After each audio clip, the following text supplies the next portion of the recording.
Si me muero, que sepan que he vivido luchando por la vida y por la paz. Apenas he podido con la pluma. Apláudanme el cantar.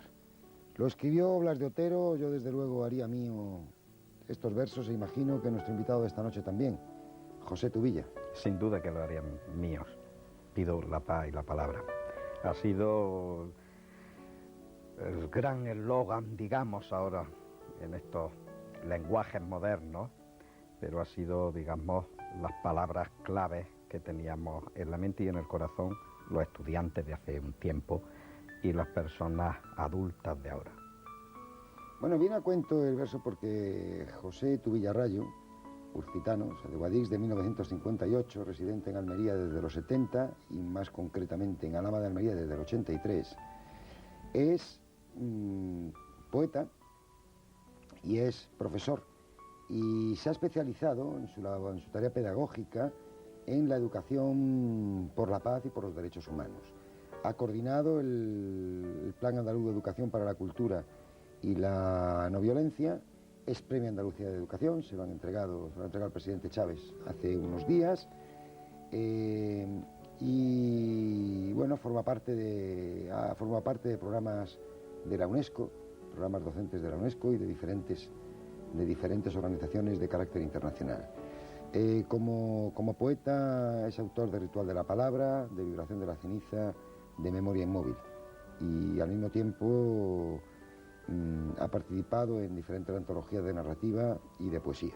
En la parte pedagógica ha publicado ya 12 obras y forma parte de obras colectivas más o menos de otras tantas. Entonces, hombre, por un lado profundamente comprometido con la poesía y por otro lado profundamente comprometido con la paz. ¿Cómo ha sido este programa que han llevado ustedes adelante y bueno, en qué punto está? Bueno, es un plan, el Plan Andaluz de Educación para la Cultura de Paz, que se puso en marcha en el 2001, se puso en marcha por la Consejería de Educación. No es un plan, aunque se inspira y se inserta dentro del marco del programa y plan de acción del Decenio de Educación para la Paz y la Cultura de Paz de Naciones Unidas 2001-2010.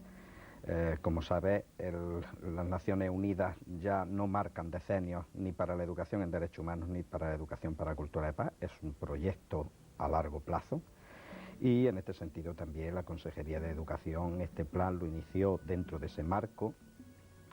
El presidente de la Junta de Andalucía lo presentó como tenía que ser previsto en la agenda que existía entonces, pero lo presentó 2 días o 3 después del 11 de septiembre. Esto no impidió a la Consejería seguir adelante con un plan que que empezó a diseñarlo un año antes, un curso escolar antes, y en este momento estamos en una situación creo que importante de valoración, puesto que ya existe un desarrollo normativo, existe unos niveles de coordinación óptimos y un conjunto de medidas que se están desarrollando del conjunto de 26 medidas y de 6 objetivos. ¿Se nota en la escuela que permea, digamos, esta lluvia fina? Porque realmente son programas de lluvia fina, programas muy a largo plazo, decía usted antes. Creo que la ventaja o el acierto de la Consejería es dar una propuesta a los centros educativos que ya venían realizando una experiencia de hacía más de 20 años en este terreno de la educación para la paz y los derechos humanos. ¿Qué otra cosa o qué otra finalidad no pueda tener la educación que no sea educar para el ejercicio de una ciudadanía responsable o el ejercicio pleno de los derechos humanos como el marco, el paraguas que nos permite la convivencia en esos valores mínimos concertados? Por tanto, lo tenía fácil en el sentido de que lo difícil estaba en dar una propuesta que fuese lo suficientemente útil a los centros educativos con una experiencia práctica importante, pues para convencerles de que la Consejería lo único que pretende es resolver un conjunto de problemas que tiene el sistema educativo actual, entre ellos la mejora de la convivencia escolar. Y bueno, yo creo que ahí el acierto fue en la propia propuesta que hizo la Consejería y que está haciendo cada año, que se inspira no en un marco teórico, aunque sí es cierto que existe un marco teórico de referencia a nivel internacional y a nivel europeo, pero sobre todo de la experiencia del profesorado y en los centros educativos. La idea de este plan surge, bueno, como un paso más, ¿no?, de la renovación educativa de este país, o surge porque se detecta que puede haber, que pueden germinar en nuestra sociedad problemas de intolerancia, problemas de rechazo, de xenofobia, etc. Sin duda que ya existían indicadores que alarmaban. Para unos no es una alarma en la que nos tenemos que echar manos a la cabeza pensando que no hay posibilidad de remedio, de solucionar las cosas. Sí existía desde el 98 una alarma que ya lanzó un informe del Defensor del Pueblo Español en el tema de la convivencia, el nivel de convivencia en los centros educativos, lo que más se llama actualmente bullying. Pero la consejería ya en 1995-96 ya tenía un programa, que era el programa de mejora de la convivencia escolar. ¿Y por qué se da esto?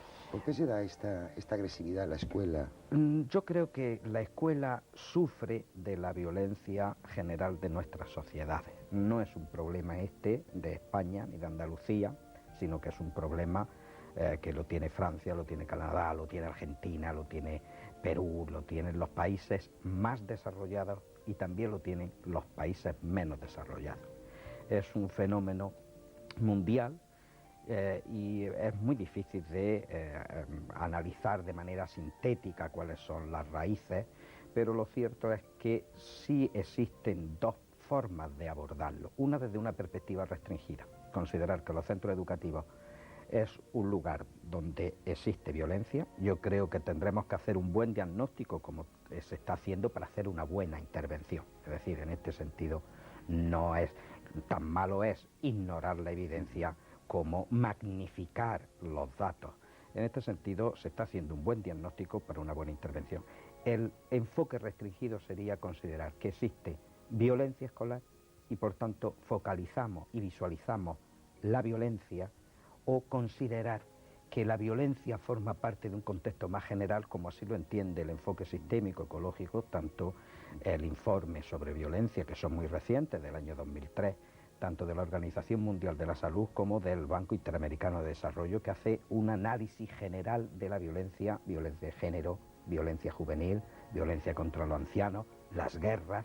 Es decir, que la consejería, desde una perspectiva más ampliada, aunque puede ser más arriesgada, considera que tiene que mejorar los factores de protección para inhibir los factores de riesgo, por tanto evitando y previniendo que casos de conflicto, entendido el conflicto no como dice la Real Academia de la Lengua, que es lo más enconado de una pelea, sino el conflicto como el conjunto de relaciones entre las personas que tienen distintos puntos de vista e intereses y que tienen que llegar a acuerdos. Bueno, pues cuando el conflicto no se resuelve de manera dialogada, no se resuelve por las buenas, entonces se usa la razón de la fuerza y no la fuerza de la razón, y podríamos hablar de violencia en distintos contextos y distintos ámbitos.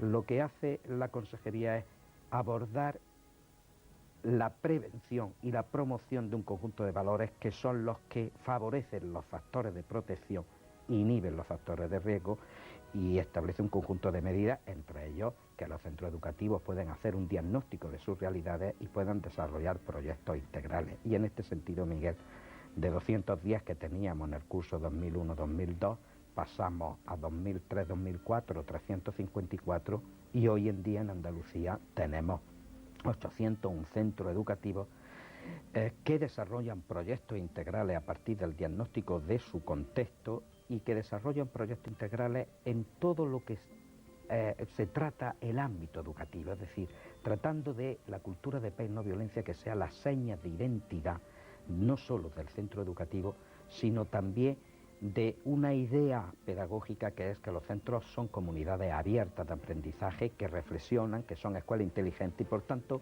se hacen cómplices o comparten esa misma necesidad de mejorar la sociedad en distintos contextos con otros agentes sociales y agentes educativos como son los padres, los ayuntamientos, la ONG, etcétera. Yo creo que es una idea importante. ¿Qué papel juega y por lo que sabe haya jugado en otros países los fenómenos rápidos de migración? ¿Favorecen la tensión en la escuela? De eso que se ha detectado. En Andalucía ya llevábamos una larga experiencia en educación intercultural. También hay que entender los dos tipos de modelos de escuela, la experiencia que tenemos en países como el Canadá, de sociedades multiculturales, o en Estados Unidos hay escuelas separadas para distintas culturas, las culturas y los ciudadanos de distintas culturas se encuentran en espacios comunes algunas veces, pero la idea de interculturalidad significa que tenemos que reflexionar sobre la necesidad de globalizar los derechos humanos, y en este sentido tenemos que hablar también no de una ciudadanía de primero de sí, pero independientemente de eso, entre los alumnos, el hecho, o sea, hay tensión, hay más tensión. Yo sé que en Francia yo creo que estamos en un momento donde no existe más tensión, existen más problemas que hay que resolver, puesto que la llegada de un alumnado que tiene plenos derechos, porque España y la comunidad educativa, el sistema educativo, respeta al máximo la Convención de Derechos de la Infancia, y por tanto uno de los derechos de la infancia, el derecho a la educación, con independencia del origen, procedencia, etcétera, sí genera problemas, y los problemas es que es necesario que los centros educativos tengan instrumentos para dotar de una adquisición de habilidades y de conocimientos de una lengua, la lengua castellano en este caso, para que el alumno pueda adquirir también otro conjunto de conocimientos y sobre todo para facilitar la integración plena y las relaciones de convivencia entre el alumnado. Esos problemas existen y la Consejería está dando respuesta. Almería es pionera en las aulas temporales de adaptación lingüística, y hay red de escuelas espacios de paz, también forman parte de proyectos de educación compensatoria y de educación intercultural. Lejos de esos problemas, que yo creo que son menores en los centros educativos y mayores, entre comillas, en la sociedad, creo que los centros educativos siempre van de avanzadilla. Creo que en este sentido también tendría que la sociedad asumir... ¿Hay una convivencia de alguna manera mejor que en la calle? Sí, porque los centros educativos... Una buena noticia. Los centros educativos están reglados. Los centros educativos tienen unas normas, tienen unos espacios comunes. Es, digamos, donde la convivencia está más regulada, porque es más necesaria. ¿Tienen derechos especiales el alumnado, algún tipo de derecho especial el alumnado inmigrante? El alumnado no pide derechos especiales, puesto que tiene de entrada los mismos derechos que los alumnos y alumnas de nuestro sistema. Se lo digo porque me sucedió una cosa hace poco en un instituto. Fuimos un día de la Constitución, el director de la voz de Almería y yo, nos llamaron y digamos que partieron el instituto en dos, por el bloque era grande. Y bueno, pues cada uno dio una conferencia. Y nos contó el director, a lo mejor ni era de luego el Poniente, no recuerdo exactamente. Nos contaron que los estudiantes magrebíes, había muchísimos, habían dicho que eran prácticamente tantos como los españoles, que por lo tanto la música que se ponía en el recreo, la mitad estaba muy bien que fuese música occidental, pero que ellos la otra mitad querían música raï. Habían ido a hablar con el director y estaban negociando este tipo de música. O sea, ¿este tipo de fenómenos se dan? ¿O es una excepción esto de la mojonera? Pues yo creo que, bueno, pues sin duda que pueden darse. Es curioso, me pareció curiosísimo, ¿no? Sí, sin duda que pueden darse. Yo que provengo de la experiencia de las escuelas asociadas a la UNESCO, que se crearon en 1953, y además que se crearon pues para posibilitar que los centros educativos y el profesorado, los maestros, las maestras y los alumnos conociesen la Declaración Universal de Derechos Humanos y no se quedase este instrumento que no es vinculante, pero que es una magnífica expresión de un mundo mejor en los despachos de las administraciones. Desde 1953, la red de escuelas asociadas a la UNESCO abogan por lo que se llama la comprensión internacional. es un poco la idea de una ciudadanía mundial. Estamos terriblemente, yo no diría terriblemente, estamos inexorablemente obligados a convivir juntos en un mundo que es global cada vez más, en un planeta único, donde los problemas del Camerún afectan a los problemas de España, la guerra de Irak afecta también a nuestras relaciones, aunque no las percibamos inmediatamente, y por tanto estamos obligados a creer lo que creía Kant de una ciudadanía cosmopolita europea, bueno, pues también de una ciudadanía mundial donde se globalicen los derechos humanos, porque en realidad también, como decía Quetaprelli, no solamente tenemos que buscar soluciones a los problemas, sino que nosotros somos parte de la solución. Y están lejos los derechos humanos. Sí. Pero, ¿Ha visto perdóneme que lo interrumpa, es que me acuerdo hablar de los derechos humanos, que muchas veces miramos solo hacia determinados sitios y también en nuestro interior tenemos muchos problemas. ¿No se ha visto la serie de cuadros que ha hecho Botero sobre las cárceles de Irak? Sí. Son espeluznantes. Espeluznantes, en fin, amén de una pintura realmente sugerente, como siempre. Pero volvemos un poco a la poesía social y en este caso al arte social de Blas Otero. Pido la paz y la palabra. Botero lo que hace es una denuncia a través del arte. El arte nunca ha estado lejos de los ciudadanos, de la vida, del latido de la vida, y por tanto yo creo que hay que reivindicar y trabajar por un mundo mejor aquí y más lejos. ¿Y entre tratado y tratado le da usted tiempo de seguir con su vieja poesía? ¿O la tiene muy aparcada? Pues sin duda que es una novia casi abandonada, ¿no? Me dediqué más a la pedagogía. Eso está mal, abandonar ese tipo de novias. Las novias artísticas no se abandonan nunca, tú y ya. No, pero la emoción trato de hacerla compromiso y trato de hacerlo compromiso pedagógico. Creo que la educación, entendida como un proceso global de la sociedad, es algo importantísimo para resolver los problemas, para imaginar distintas respuestas a esos problemas. Y sobre todo, como decía la Constitución de la UNESCO, que fue un poco lo que dio lugar a la escuela asociada, puesto que las guerras nacen en las mentes de los hombres, es en las mentes de los hombres donde debemos de edificar o erigir los baluartes de la paz. Es un poco la idea de Unamuno cuando decía, bueno, puesto que la guerra se fabrica, fabriquemos la paz, que no es ni más que justicia, el ejercicio libre de la palabra y la capacidad de enriquecernos en nuestras emociones, en nuestro reconocimiento personal y social, y crear e imaginar nuevas posibilidades de mejor convivencia. Nunca la abandono y es cierto que tengo algunas cosas guardadas. ¿Usted se atrevería a definirnos cómo es estar en el sur? Bueno, en el sur, hace tiempo que escribí un poema y decía, en el sur todo es sobresalto, el amor, la primavera, el vuelo de los insectos, un relámpago, los hermosos cuerpos arrebatados. En el sur, el deseo es un vasto dominio y los cuerpos hundidos en el agua son anunciados brotes de sacudidas y dulcísimas fronteras. Todo un sobresalto. ¿Sí? Ese es el sur, sí, un sobresalto. ¿Se sobresalta usted mucho?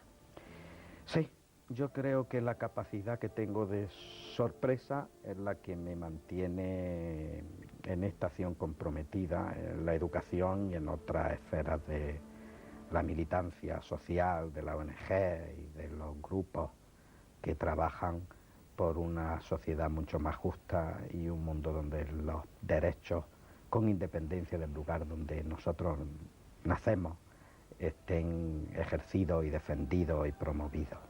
¿Quién lo recordará a usted? Yo no sé quién me recordará. También tengo un poema sobre esto. Es un poema que Antonio Enrique me lo analizó y le dijo que por su sencillez era muy hermoso.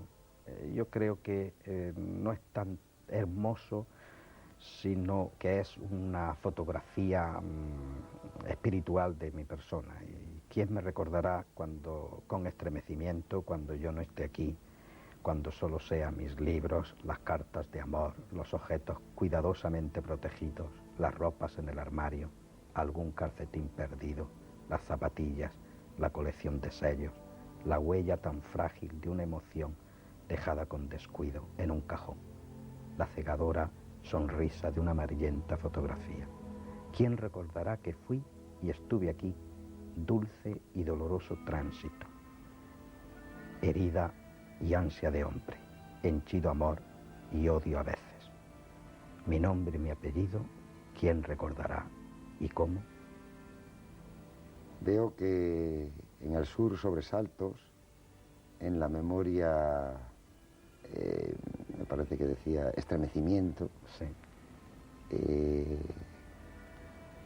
Vuelvo a lo de antes. ¿Ante qué se estremece usted?